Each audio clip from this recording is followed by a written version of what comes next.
నమస్తే రమగారు. నమస్తే జయ.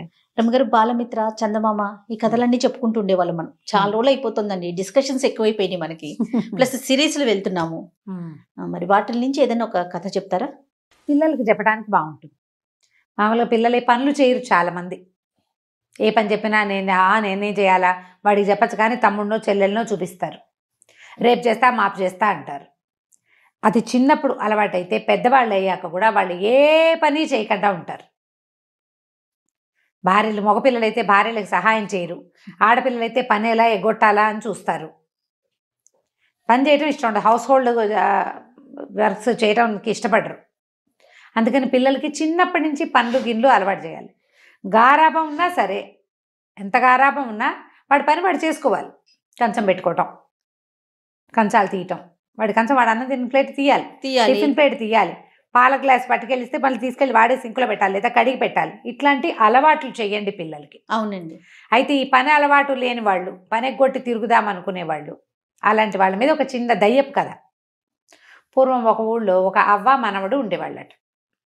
ఈ అవ్వ మనవడు ఏంటంటే, ఈ అవ్వ చాలా పాపం కష్టపడి పిల్లాడిని పెంచింది. కొడుకు కోడలు చనిపోయారు పిల్లవాడు చిన్నప్పుడే. దాంతో కొంచెం ముద్దుగా చూసేది. వాడు ఎక్కడ కూర్చుంటే అక్కడే అన్నం పెట్టి, ఎక్కడ పడుకుంటే అక్కడే వాడికి పక్కేసి అలా చేసేది. మొదట్లో ముద్దు, పాపం అమ్మా నాన్న లేని పిల్లవాడు కదా, కొన్నాళ్ళు నడిచింది. క్రమంగా ఈ అబ్బాయి ఏంటంటే ఏ పని చేయకుండా అవ్వ పెడితే తినడానికి అలవాటు పడ్డాడు. ఎప్పుడైనా ఏదైనా బలవంతంగా ఒక పని చేయిస్తే, ఏ పొలం పనో చేయిస్తే మళ్ళీ 3-4 రోజుల దాకా నాకు అది నొప్పి ఇది నొప్పి అనేవాడు, పని మానేసేవాడు. కానీ తిండి కావద్దు, తిండి కావాలిగా. వాళ్ళ దగ్గర వీళ్ళ దగ్గర డబ్బులు తీసుకుని ఏవో ఒకటి కొనుక్కుని తినేసేవాడు. మళ్ళీ ఆ డబ్బులు వెనక్కి కట్టడానికి, పని చేయడానికి బద్ధకం. ఊళ్ళలో అప్పుడు ఏముంది, వస్తు మార్పిడ్లు, పని మార్పిడ్లు అవి ఉండేవి. ఏదో కొట్లో నుంచి వస్తువులు తెచ్చుకుంటే కొట్లో అవసరమైన పని చేసి పెట్టాలి. ఓ పొలంలో నుంచి ఏదైనా తెచ్చుకుంటే వాళ్ళకి పొలం పని అవసరమైనప్పుడు చేయాలి. అబ్బాయి అసలు చేసేవాడే కాదు. ఎప్పుడు ఏదో ఒక గొడవ వచ్చేది వాళ్ళ ఇంటికి. మీ వాడు అది తీసుకున్నాడు, ఇది తీసుకున్నాడు అంటే బామ్మ మామ అవ్వ ఒక్కతే ఎక్కడి నుంచి ఇస్తుంది. రోజు అనేది, ఒరే నేను నిన్ను మొయ్యలేకపోతున్నాను, చాలా బరువు అయిపోయావు నువ్వు, నాకు పని చెయ్యి, ఏదైనా పని చెయ్యి, పెద్దవాడివి అవుతున్నావు, 18 ఏళ్ళు వచ్చినాయి, పని చేయకపోతే ఎట్లా, ఇంకా 4 ఏళ్ళు పోతే పెళ్లి చేసుకుంటావు, పెళ్లి కావాలంటే నేను పని చేయను అనేవాడు. మరి పెళ్లి చేసుకుంటే భార్యను పోషించుకోవద్దు, మరి పిల్ల చెల్లబడితే వాళ్ళని చూడొద్దు. దాంతో ఇక అవ్వ విసిగిపోయేది.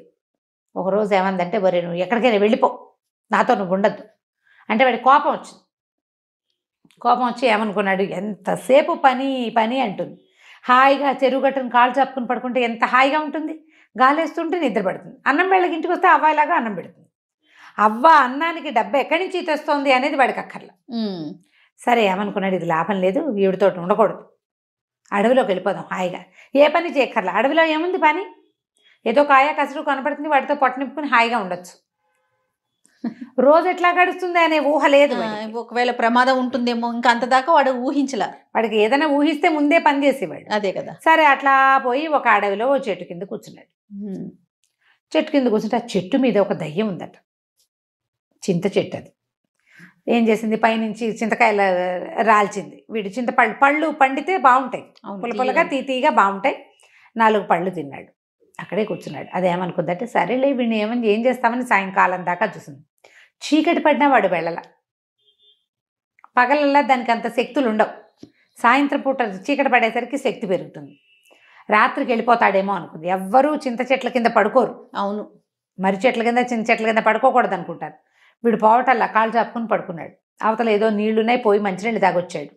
కాసేపు అటు ఇటు తిరిగాడు, ఏవో తిన్నాడనమాట. చెట్ల పళ్ళో కాయలో దుంపలో తిన్నాడు. వచ్చి మళ్ళీ చెట్టు కింద పడుకున్నాడు. పడుకునేసరికి దయ్యానికి ఆశ్చర్యం వేసింది. దిగొచ్చింది తెల్లవారుసామున. ఏరా అబ్బి, నీకు భయం ఎట్లేదా, ఏంటి, ఎందుకు వచ్చావు ఏమిటి అని అడిగితే, అబ్బో ఊళ్ళో ఉంటే పని చేయాలి, ఎంత పనో, ఎప్పుడు పని, ఎంత చేసినా తరగదు. మా అవ్వ ఒక పని వెనకాల ఒక పని, ఒక పని వెనకాల ఒక పని చెప్తుంది. ఓ రోజు చేసి మానేయటానికి ఉండదు, పని చేయి అంటారు. నాకేమో ఖాళీగా కూర్చోవాలని ఉంటుంది.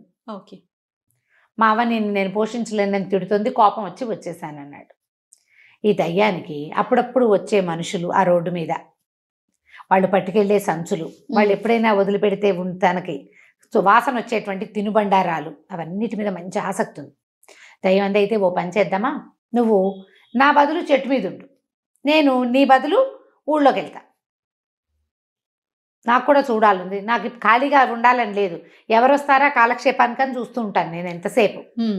నువ్వు కనపడ్డావు రాత్రి నుంచి సరదాగా బాగోదు, ఎవడో ఒకటి మనిషి తిరుగుతుంది వాడి కేసు చూడడం, నాకు ఆ మనుషుల్ని చూడడం ఇష్టం, కావాలంటే పని చేస్తాను అనేసరికల్లా సుశీలుడు బాగానే ఉందనుకున్నాడు కుర్రాడు, బాగుంది ఈ పని చేద్దాం అనుకున్నాడు.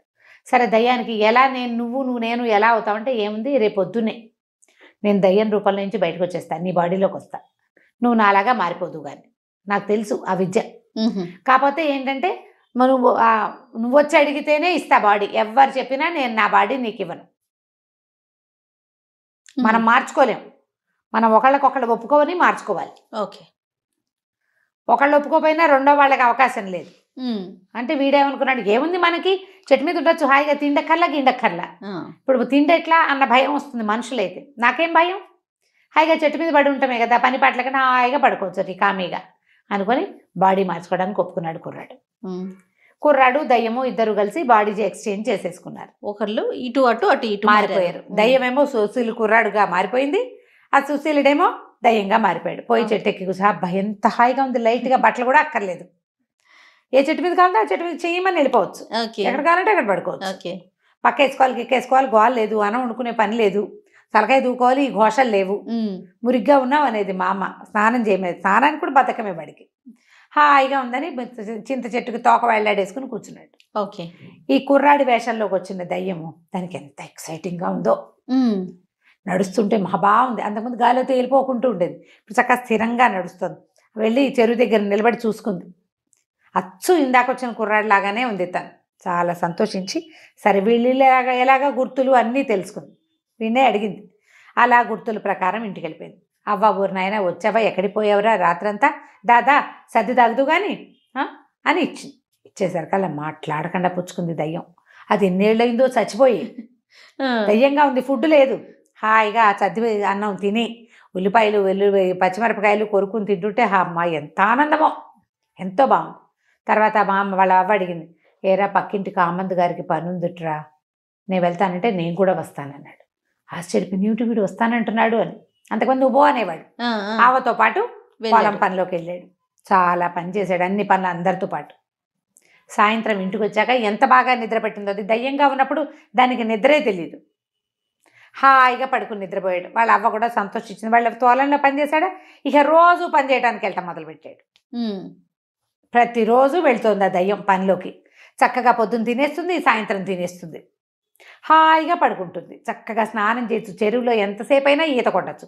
అంతకుముందు కూడా ఈత కొట్టేది, దానికి ఇష్టం ఈత, కానీ దయ్యపు బాడీతో ఈత కొడితే ఒంటికి నీళ్ళు అంటావు కదా, ఆ సరదా తీరిపోతుంది. ఇప్పుడు చక్కగా యాక్టివ్గా తయారైపోయింది ఆ కుర్రాడు రూపంలో.